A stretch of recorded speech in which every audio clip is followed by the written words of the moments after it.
जय हिंद साथियों, मैं अरुण कुमार स्वागत करता हूं आपका अपने YouTube चैनल सुनील जॉब मंत्रा पर।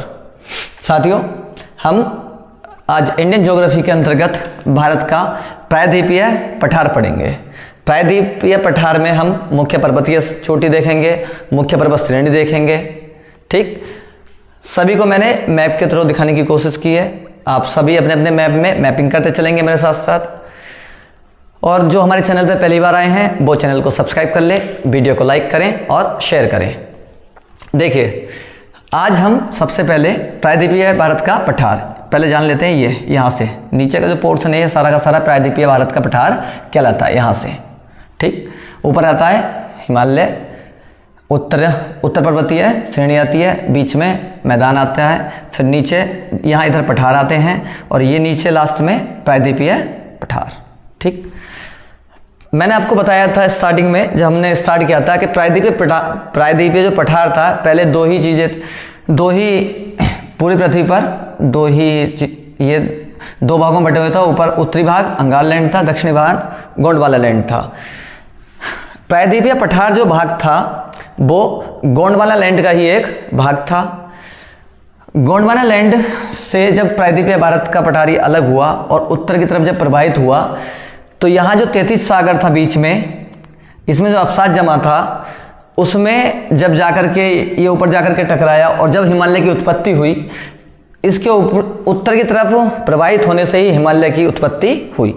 यानी कि पहले से ही प्रायद्वीपीय पठार पहले का बना हुआ है और हिमालय नया है। प्रायद्वीपीय पठार हिमालय से पुराना है और जबकि हिमालय इससे नया है। ठीक, तो स्टार्ट करते हैं अब हम। देखिए, मैं पहले बता देता हूँ क्या क्या मैंने शो कर रखा है।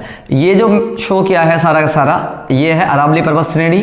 ठीक, जिसका विस्तार गुजरात से दिल्ली तक है। ठीक, ये अरावली पर्वत श्रेणी, ये विंध्यन पर्वत श्रेणी। विंध्यन पर्वत श्रेणी क्रम से भांडेर और कैमूर, ये इसके दो भाग हैं। इसके बाद नीचे आ जाइए, सतपुड़ा पर्वत श्रेणी। इधर ये पश्चिमी घाट दिखाने की कोशिश की है, पश्चिमी घाट, नीलगिरी, और ये नीचे अनामलाई की पहाड़ियाँ, पालनी पहाड़ियाँ और कार्डमम पहाड़ियाँ। सभी को एक एक करके इधर ही आ जाता है। इधर ये शिलांग पठार, इधर ये असम में जो दो मुख्य श्रेणियाँ हैं मिकिर और रेंगमा। चलिए एक एक करके पढ़ते हैं। सबसे पहले अरावली पर्वत श्रेणी।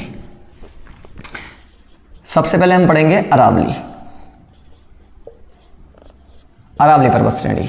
ठीक, तो सबसे पहले अरावली का विस्तार कहां से कहां तक है? अरावली का विस्तार, अरावली पर्वत श्रेणी का विस्तार आप देख पा रहे होंगे गुजरात से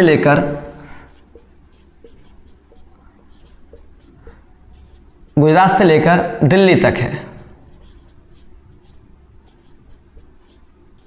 ठीक, अरावली पर्वत श्रेणी का विस्तार गुजरात से स्टार्ट होता है और कहां तक जाता है? दिल्ली तक जाता है। अरावली पर्वत श्रेणी की सबसे अधिक जो लंबाई देखने को मिलती है वो राजस्थान में देखने को मिलती है। यानी कि सर्वाधिक जो लंबाई है इसकी, सर्वाधिक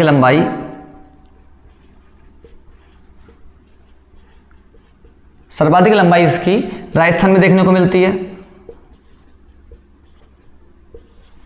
ठीक, इसकी जो सबसे ऊंची चोटी है वो उदयपुर में एक पड़ता है माउंट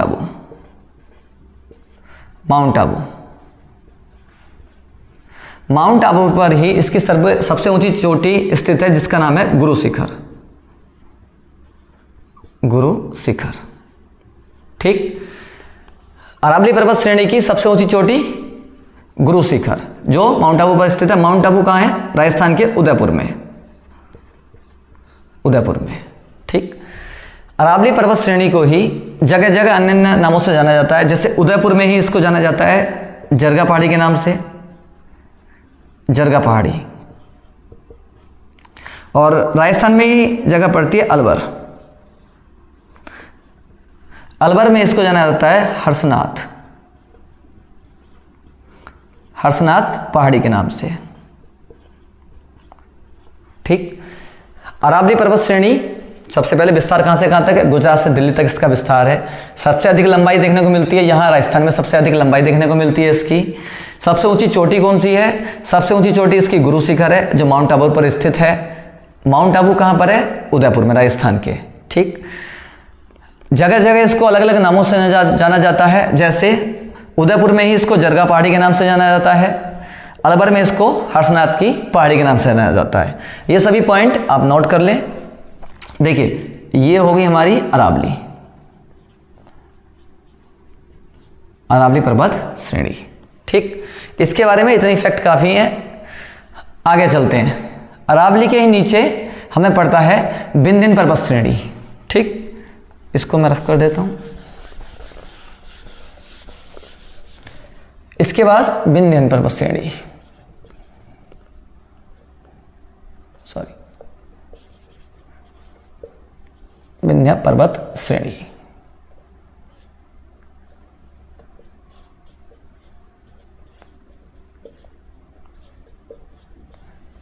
विंध्य पर्वत श्रेणी। देखिए, विंध्य पर्वत श्रेणी का विस्तार जो है, यहाँ गुजरात से शुरू होकर के, गुजरात कुछ महाराष्ट्र में आता है, गुजरात, महाराष्ट्र, मध्य प्रदेश, उत्तर प्रदेश और यहाँ बिहार तक है। यानी कि गुजरात, महाराष्ट्र से शुरू होकर के महाराष्ट्र, गुजरात, या ऐसे कह सकते हैं गुजरात, महाराष्ट्र, फिर मध्य प्रदेश, फिर उत्तर प्रदेश और फिर बिहार तक। यानी कि जो इसका जो विस्तार है वो गुजरात, गुजरात के बाद महाराष्ट्र आता है, कहाँ तक? गुजरात से बिहार तक।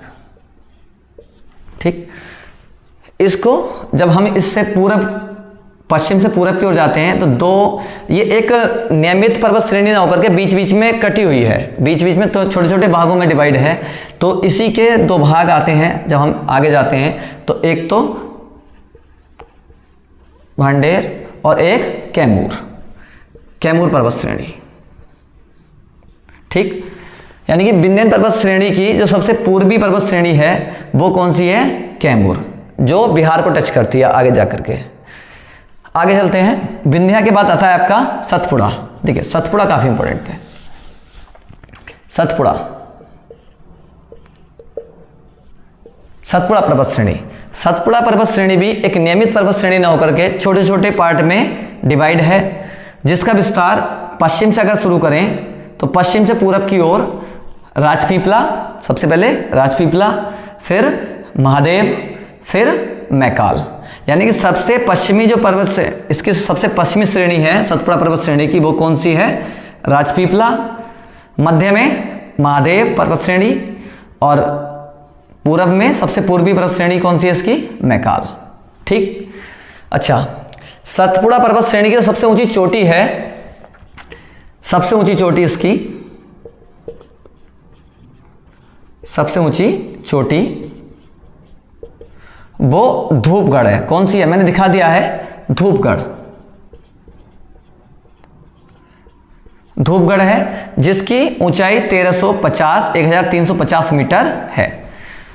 क्वेश्चन पूछा जाएगा, सतपुड़ा पर्वत श्रेणी की सबसे ऊंची चोटी कौन सी है? तो वो धूपगढ़ है, जिसकी ऊंचाई 1350 मीटर है। ठीक, क्वेश्चन ऐसे ही पूछा जा सकता है, सतपुड़ा पर्वत श्रेणी की सबसे ऊंची चोटी धूपगढ़ किस श्रेणी पर स्थित है? तो वो महादेव, महादेव पर्वत श्रेणी पर सबसे ऊंची चोटी सतपुड़ा की धूपगढ़ स्थित है। ठीक, आगे चलेंगे। मैकाल, पूरे पर्वत श्रेणी, सतपुड़ा पर्वत श्रेणी की सबसे ऊंची चोटी कौन सी है? धूपगढ़। आगे चलते हैं हम, आगे जाकर के पड़ता है हमें मैकाल। इसी की श्रेणी का, सतपुड़ा का ही भाग है मैकाल। अगर मैकाल पर्वत श्रेणी की सबसे ऊंची चोटी पूछी जाती है तो वो आती है अमरकंटक। ठीक, मैकाल पर्वत श्रेणी की सबसे ऊंची चोटी अमरकंटक, जिसकी ऊंचाई कितनी है? 1065 मीटर है। तो दो तरीके का क्वेश्चन आ सकता है। सतपुड़ा पर्वत श्रेणी की सबसे ऊंची चोटी धूपगढ़, जो कहाँ स्थित है? महादेव पर्वत श्रेणी पर। मैकाल पर्वत श्रेणी की सबसे ऊंची चोटी अमरकंटक। ठीक, दो चीजें जान लें अभी यहाँ अमरकंटक के बारे में। अमरकंटक पर्वत श्रेणी से ही दो नदियाँ निकलती हैं। सबसे इंपॉर्टेंट नदी यहाँ से निकलेगी, जो जाएगी ऐसे, नर्मदा नाम सुना होगा। ये जो नदी आ रही है इसका नाम है नर्मदा, लिख लें नर्मदा। नर्मदा नदी निकल करके अमरकंटक से पश्चिम की ओर प्रवाहित होती है और एक और नदी निकलती है यहीं से, सोन नदी, जो उत्तर की ओर प्रवाहित होती हुई यहाँ से आती है यमुना नदी, जो गंगा की सहायक नदी है। गंगा की सहायक नदी यमुना नदी, ये कौन सी नदी गई? सोन नदी। ठीक, गंगा सबसे पहले ऊपर गंगा आएगी, गंगा के फिर नीचे यहीं से निकल करके गंगा मिलती है यमुना नदी। यमुना की सहायक नदी है सोन नदी। तो अमरकंटक पठार से दो नदियाँ निकलती हैं, पहली नर्मदा नदी जो पश्चिम की ओर प्रवाहित होती है, दूसरी सोन नदी। ठीक, नर्मदा जो नदी है वो भ्रंश घाटी में प्रवाहित होती है। देखिए नर्मदा नदी भ्रंश घाटी में प्रवाहित होती है। भ्रंश घाटी मतलब ऐसे दो पर्वत इसके साइड में खड़े हैं और नीचे बीच में गड्ढा है। ठीक, इस तरीके से, तो बीच में गड्ढा। तो इसके नर्मदा के उत्तर में विंध्य पर्वत श्रेणी है। नर्मदा के उत्तर में कौन सी पर्वत श्रेणी है? विंध्य पर्वत श्रेणी। नर्मदा के दक्षिण में कौन सी है? सतपुड़ा पर्वत श्रेणी। तो दो पर्वत खड़े हो गए इस तरीके से। ठीक, दो पर्वत खड़े हैं और बीच में ये नदी बह रही है। तो बीच में ये अगर पर्वत से देखें तो बीच में तो 11 भाग हो गया ना, तो ये एक भ्रंश घाटी कहलाएगी। तो नर्मदा नदी भ्रंश घाटी में प्रवाहित होती हुई पश्चिम की तरफ बहती है, जो कहाँ से निकलती है? अमरकंटक से। ठीक, तो ये हो गया सतपुड़ा पर्वत श्रेणी। सतपुड़ा के बारे में एक बार फिर से रिवाइज कर लें। सतपुड़ा 3 पर्वत श्रेणी में बटा हुआ है, राजपीपला, महादेव, मैकाल। पूरे सतपुड़ा पर्वत श्रेणी की सबसे ऊंची चोटी धूपगढ़ और मैकाल पर्वत श्रेणी की सबसे ऊंची चोटी अमरकंटक। अमरकंटक से निकलने वाली दो नदियां नर्मदा और सोन। क्लियर? ठीक, आगे चलते हैं। आगे इधर आ जाइए अब आप। जब इधर आएंगे तो ये गुजरात का पोर्शन आ गया। ठीक, गुजरात का ये ऊपर वाला जो पार्ट है ये कच्छ कहलाता है। ठीक, कच्छ का रन, ये कच्छ हो गया आपका, कच्छ का रन हो गया, और ये हो गया सौराष्ट्र वाला पार्ट। अपने मैप में देखें तो ये ऊपर वाला जो गुजरात का पार्ट है ये कच्छ का रन कहलाता है, और ये नीचे वाला जो पार्ट है ये आ जाता है सौराष्ट्र। ठीक, तो यहाँ पर कुछ पहाड़ियाँ स्थित हैं गुजरात में। देखिए कच्छ में कच्छ की पहाड़ी स्थित है। कच्छ पहाड़ी स्थित है कहाँ? कच्छ में, गुजरात के। ठीक, नीचे जाइए, ये इंपॉर्टेंट है। कच्छ पहाड़ी इतनी इंपॉर्टेंट नहीं है, लेकिन ये जो 4 पहाड़ियाँ ये इंपॉर्टेंट हैं, जो कहाँ स्थित हैं? गुजरात के सौराष्ट्र में। देखिए सबसे उत्तर में मांडवा पहाड़ी, सबसे उत्तर में कौन सी पहाड़ी है? मांडवा। इसके बाद सेकंड नंबर पे आएंगे, इसके दक्षिण में आएंगे, इसके नीचे है फिर बरदा पहाड़ी। सबसे ऊपर मांडवा, फिर बरदा, इसी के नीचे आ जाएगी गिरनार पहाड़ी। ठीक, फिर इसके नीचे गिरनार पहाड़ी, और सबसे दक्षिण की पहाड़ी कौन सी है? गिर पहाड़ी है। देखिए गिर पहाड़ी के बारे में जान लें कि भारत में एकमात्र जगह पाए जाते हैं एशियाई शेर। एशियाई शेर, जो एशियाई शेर पाए जाते हैं वो इसी गिर पहाड़ी में पाए जाते हैं। तो भारत में, पूरे भारत में एकमात्र ऐसी जगह है जहां एशियाई शेर पाए जाते हैं, वो कहाँ है? गुजरात के सौराष्ट्र में। कौन सी पहाड़ी पर? गिर पहाड़ी पर। ठीक, ये गिर पहाड़ी। कभी कभी इनका क्रम भी आ जाता है, उत्तर से दक्षिण की ओर क्रम बताइए। तो उत्तर से दक्षिण की ओर क्रम, सबसे पहले कच्छ पहाड़ी, फिर मांडवा, फिर बरदा, फिर गिरनार, और फिर गिर पहाड़ी। जिस क्रम में उत्तर से दक्षिण के ही क्रम में मैंने लिख करके आपको दिखाया है, कच्छ, मांडव, बरदा, गिरनार और गिर पहाड़ी। क्लियर? ठीक, तो गिर पहाड़ी पर ही क्या पाए जाते हैं? एशियाई शेर पाए जाते हैं। अब इसको नोट कर लें। देखिए अब इधर आ जाइए आप।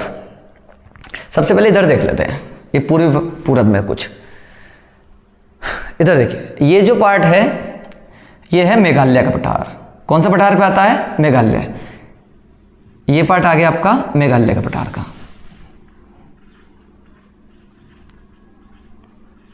मेघालय पठार,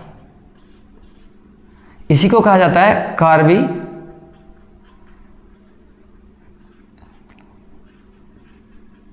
अंगलांग पठार, भी इसी को कहा जाता है।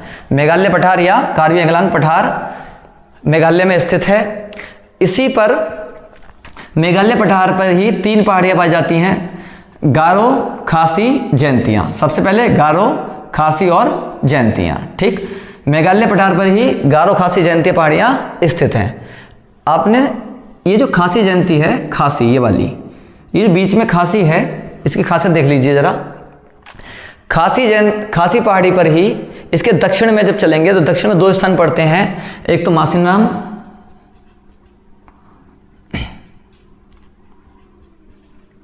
मासिनराम और एक पड़ता चेरापूंजी।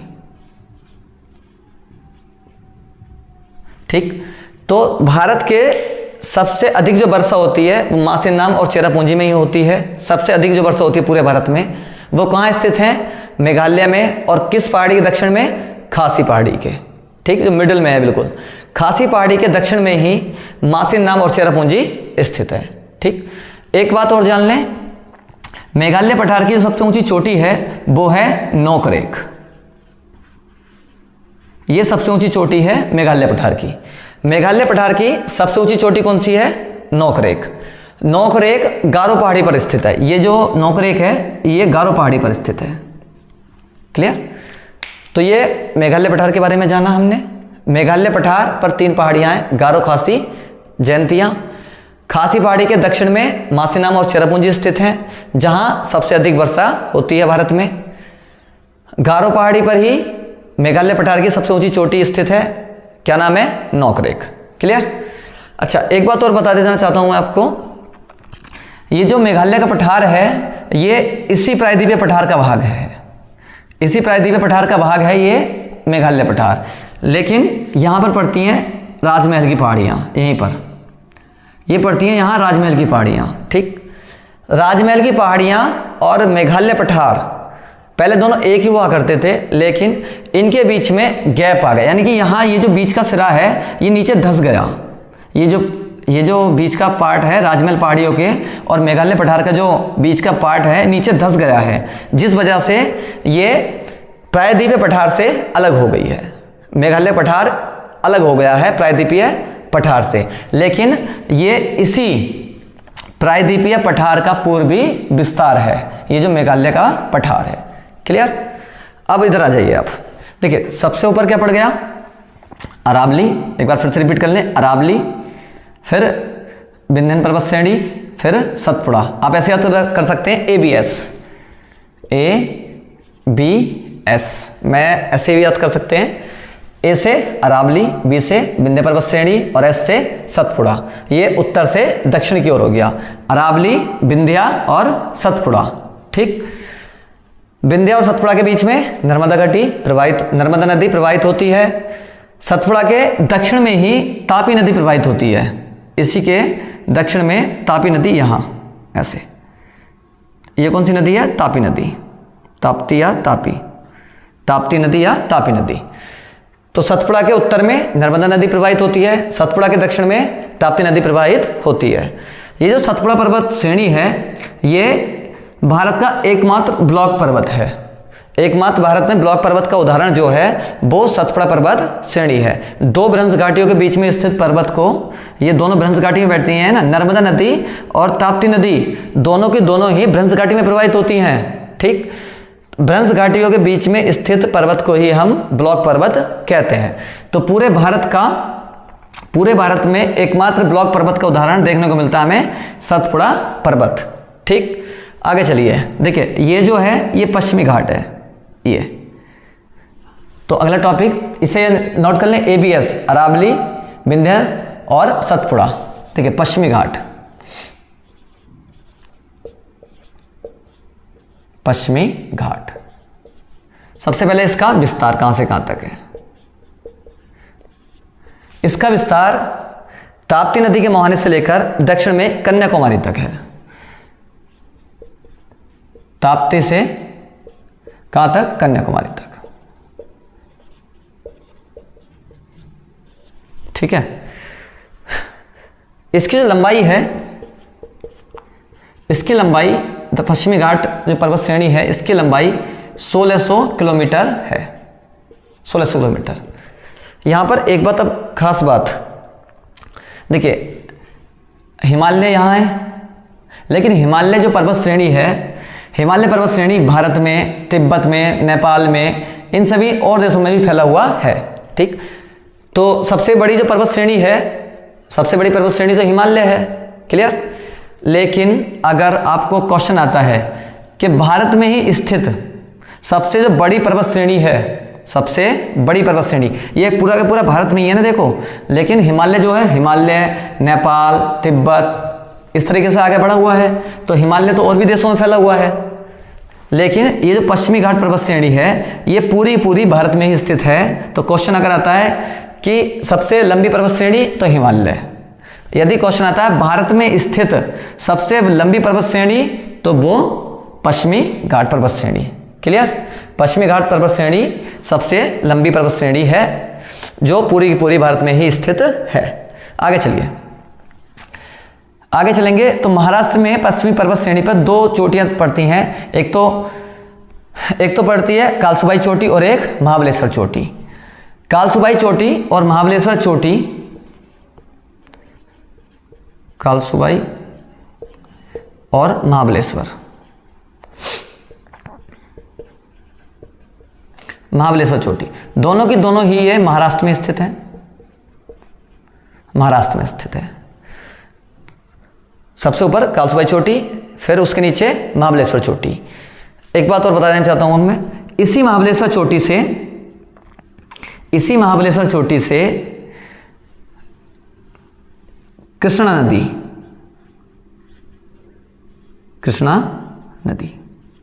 इसी महाबलेश्वर चोटी से कृष्णा नदी निकल करके, इस तरीके से कृष्णा नदी निकल करके पूरब की ओर प्रवाहित होती हुई, इधर क्या है बंगाल की खाड़ी, तो महाबलेश्वर चोटी से कृष्णा नदी निकलकर पूरब की ओर प्रवाहित होती हुई बंगाल की खाड़ी में गिर जाती है। तो कृष्णा नदी का जो उद्गम है वो कहाँ से होता है? महाबलेश्वर चोटी से होता है। ठीक, गोदावरी नदी जो निकलती है, क्योंकि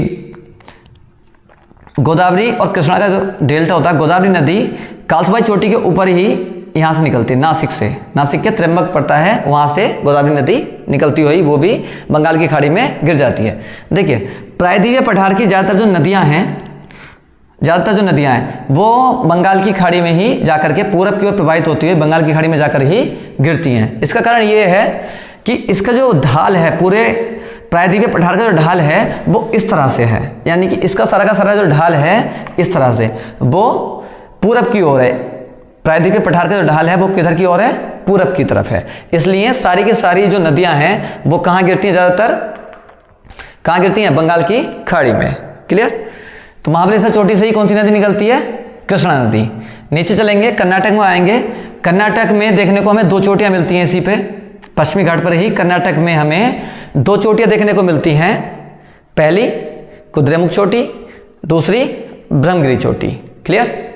देखिए ये जो ब्रह्मगिरी चोटी है, कुद्रेमुख चोटी सबसे ऊपर, उसके नीचे ब्रह्मगिरी चोटी।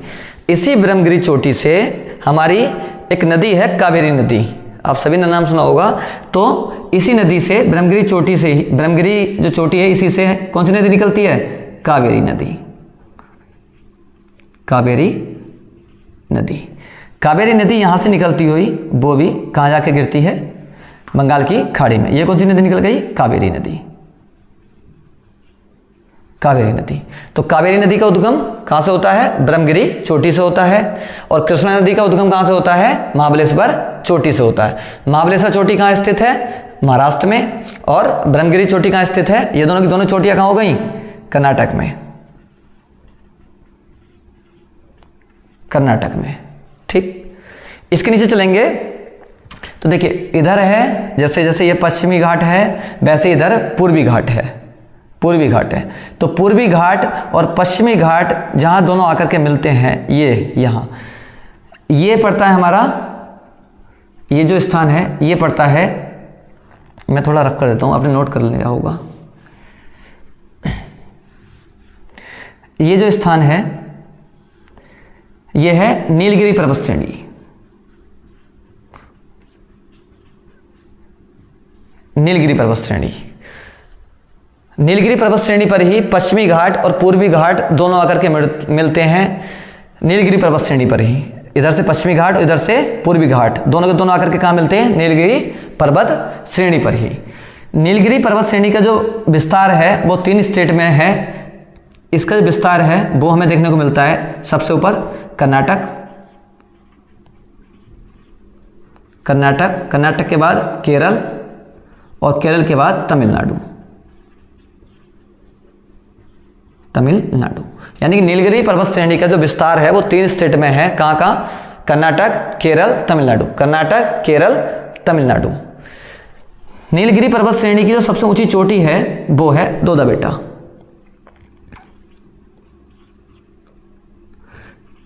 दोदा बेटा, कहीं कहीं दोडा बेटा भी देखने को मिलेगा, दोडा बेटा या दोदा बेटा। ठीक, इसकी नीलगिरी पर्वत श्रेणी की सबसे ऊंची चोटी दोदा बेटा, जिसकी जो ऊंचाई है वो 2637 मीटर है।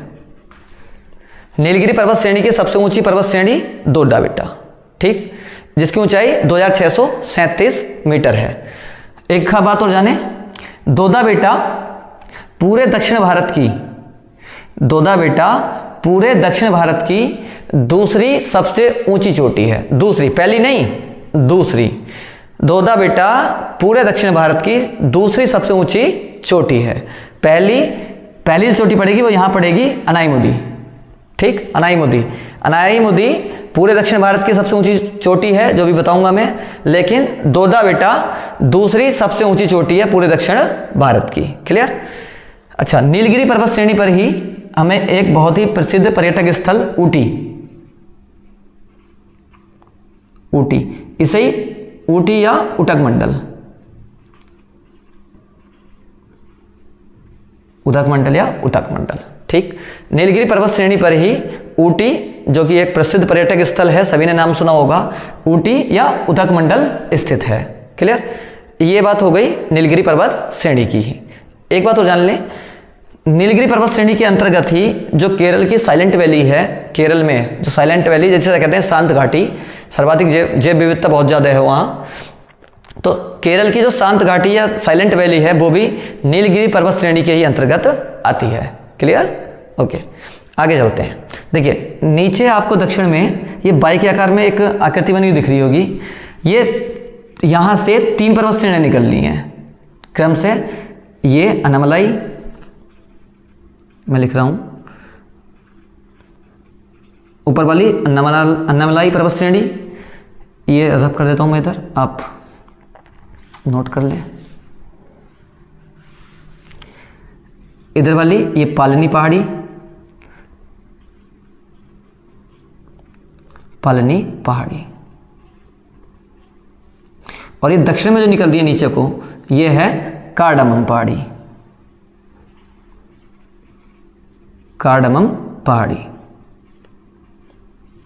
ठीक, तो यह तीन जो बाई के आकार में जो 3 पर्वत श्रेणियां निकल रही हैं, सबसे ऊपर की अनामलाई, ये इधर वाली पूरब की तरफ जा रही है, ये पालनी पहाड़ी, और ये जो दक्षिण में है ये कार्डामम पहाड़ी। अब इनकी खासियत जान ले, खासियत क्या क्या है इनकी।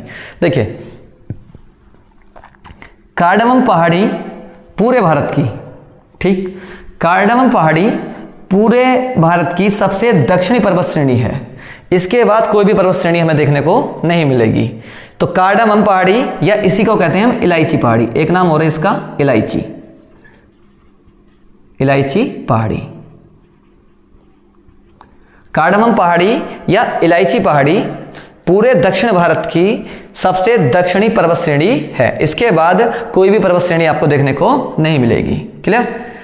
ये पूरब की तरफ जो निकल रही है, यह है पालनी पहाड़ी। पालनी पहाड़ी, ये इधर पालनी पहाड़ी और इधर ये अनामलाई पहाड़ी। यहीं पर पूरे दक्षिण भारत की सबसे ऊंची चोटी अनाईमुदी, अनाईमुदी,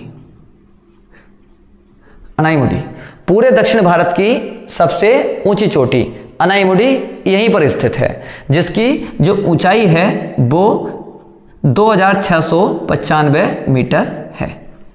तो पूरे दक्षिण भारत की सबसे ऊंची चोटी अनाईमुदी। ठीक, दूसरी सबसे ऊंची चोटी नीलगिरी पर कौन सी थी, अभी बताई थी मैंने आपको, दोदा बेटा। क्लियर? देखिए, ये जो नीलगिरी पर्वत श्रेणी है, ये जो नीलगिरी है और ये जो अन्नामलाई पर्वत श्रेणी है, और इसके बीच में जो गैप है, यहीं पर मैंने आपको 3 दर्रे लिखाए थे। दक्षिण भारत में 3 दर्रे लिखाए थे मैंने क्रम से, थाल घाट, पाल घाट और भौर घाट। भौरघाट जो दर्रा है, थालघाट, भौरघाट और पालघाट। ऊपर सबसे थालघाट, फिर भौरघाट और ये पालघाट। तो पालघाट जो दर्रा है वो यहीं पर स्थित है, नीलगिरी और अन्नामलाई पर्वत श्रेणी के बीच में। यहाँ पर ये जो दर्रा है ये कौन सा है, ये पालघाट है। नीचे चलेंगे, यहीं पर सैनकोटा दर्रा पड़ता है। तो पालघाट यहाँ पड़ता है और सैनकोटा दर्रा ये पड़ता है। क्लियर। और आगे चलिए, ये जो पश्चिमी घाट है पूरा का पूरा, इसको एक नाम से और जाना जाता है, इसको एक नाम से और जाना जाता है जिसको कहते हैं हम सह्याद्री। सह्याद्री, क्या, सह्याद्री।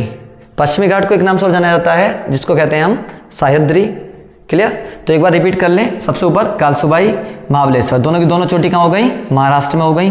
कुद्रेमुख, ब्रह्मगिरी, दोनों की दोनों कहाँ हो गई, कर्नाटक में हो गई। ब्रह्मगिरी से ही कावेरी नदी निकलती है। क्लियर।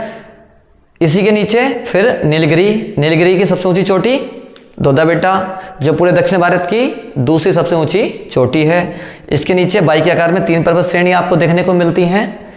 सबसे ऊपर अन्नामलाई, पूरब की तरफ पालनी पहाड़ी और दक्षिण में कार्डामम पहाड़ी या इलायची पहाड़ी। कार्डामम पहाड़ी या इलायची पहाड़ी में आप लिख लेंगे, ये जो पहाड़ी है ये पूरे भारत की सबसे दक्षिणी पर्वत श्रेणी है, सबसे दक्षिणी पहाड़ी है। इसके बाद कोई भी देखने को हमें नहीं मिलेगी कोई पहाड़ी। अच्छा, ये जो जैसे पश्चिमी घाट है, इधर ये कौन सा घाट आएगा, पूर्वी घाट। क्लियर। तो पूर्वी घाट जैसे ये समांतर है, ये तो समांतर है थोड़ा, ये जगह जगह कटा फटा नहीं है, लेकिन हम जब पूर्वी घाट देखेंगे तो जगह जगह कटा फटा है, बहुत ज़्यादा कटा फटा आता है पूर्वी घाट। उसका कारण क्या है, आप मैप में भी देखेंगे तो ये लाइन आपको इतनी कटी फटी नहीं मिलेगी, लेकिन ये बहुत ज़्यादा कटी फटी मिलेगी आपको। इसका कारण ये है कि जो भारत की नदियाँ हैं, जो दक्षिण भारत की नदियाँ हैं, वो सारी की सारी किधर प्रवाहित हो रही हैं, पूरब की तरफ, और कहाँ जाकर गिर रही है, बंगाल की खाड़ी में। तो उन नदियों ने पूर्वी घाट को जगह जगह काट दिया है। इसी कारण पूर्वी घाट एक समांतर ना होकर के जगह जगह कटा हुआ है। ठीक है। पूर्वी घाट की कुछ मुख्य पर्वत श्रेणियां हैं जो मैंने यहाँ लिख दी हैं। पूर्वी घाट इतना इंपॉर्टेंट नहीं है, सबसे ज़्यादा इंपॉर्टेंट है पश्चिमी घाट। तो पूर्वी घाट की कुछ इंपॉर्टेंट पर्वत श्रेणियां हैं जो मैंने दिखा दी हैं। नल्लामलाई है, पालकोंडा है और वैलीकोंडा है। ये तीनों की तीनों ही पड़ती हैं आंध्र प्रदेश में। यहाँ ये तीनों की तीनों कहाँ पड़ती हैं, आंध्र प्रदेश में पड़ती है। शेषाचलन जो पहाड़ी है सबसे इंपॉर्टेंट ये है, शेषाचलन ये पड़ती है तेलंगाना में। पहले आंध्र प्रदेश में आती थी, लेकिन जब दोनों स्टेट अलग हो गए, आंध्र प्रदेश और तेलंगाना, तो अभी ये कहाँ पहुँच गई, तेलंगाना में। तमिलनाडु में 3 हैं, जवादी, सेवराय और पंचमलाई। क्लियर। ये हो गई आपकी पूर्वी घाट पर्वत की श्रेणियाँ। तो ये पूरा पूरा प्रायद्वीपीय पठार की मुख्य पर्वत श्रेणियाँ हो गई हैं सारी की सारी। अच्छा, इधर गारो खासी जयंती मैंने आपको बता दिया था, कहाँ है, मेघालय में है। ठीक, इनको मेघालय पठार पर स्थित हैं और इसी मेघालय पठार को क्या कहा जाता है, कार्बी एंगलांग पठार। सबसे ऊंची चोटी नोकरेक। और ये जो मिकिर और रेंगमा हैं, ये दोनों की दोनों पाई जाती हैं असम में। कहाँ की है ये, असम की, मिकिर और रेंगमा। ठीक, ये भी याद रखेंगे आप सभी के सभी। तो ये कुछ इंपॉर्टेंट था पैट के एग्जाम के पॉइंट ऑफ व्यू से। अब हम अगला जो पढ़ेंगे, हम पढ़ेंगे भारत के पठार, जैसे मालवा पठार। मालवा पठार कहाँ स्थित है, अरावली और विंध्य पर्वत श्रेणी के बीच, यहाँ पर मालवा का पठार है। छोटा नागपुर पठार यहाँ स्थित है। दक्कन का पठार पढ़ेंगे, दक्कन प्लेटू पढ़ेंगे। तो अगली वीडियो हमारी पठार पर रहेगी। क्लियर। अगला वीडियो जल्द मिलते हैं, तब तक आप ज़्यादा से ज़्यादा जो सभी लोग वीडियो को देख रहे हैं तो वीडियो को लाइक करें और शेयर करें, और जो पहली बार चैनल पर आए हमारे वो वीडियो को सब्सक्राइब कर लें। आपके सपोर्ट से ही हमें मेहनत करने का जो जोश आता है वो हमें आपके थ्रू ही आएगा, क्योंकि आप जितना ज़्यादा से ज़्यादा वीडियो को देखेंगे, आप शेयर करेंगे, आप वीडियो को जितना ज़्यादा से ज़्यादा लाइक करेंगे, हम उतना ही ज़्यादा मेहनत करेंगे आपके साथ। हमें भी अच्छा लगना चाहिए, ऐसा नहीं कि हाँ बस वीडियो देखी बिना लाइक करे ही चैनल से चले गए। तो आप ज़्यादा से ज़्यादा वीडियो को लाइक करें, शेयर करें। मिलते हैं नेक्स्ट वीडियो में, तब तक के लिए जय हिंद।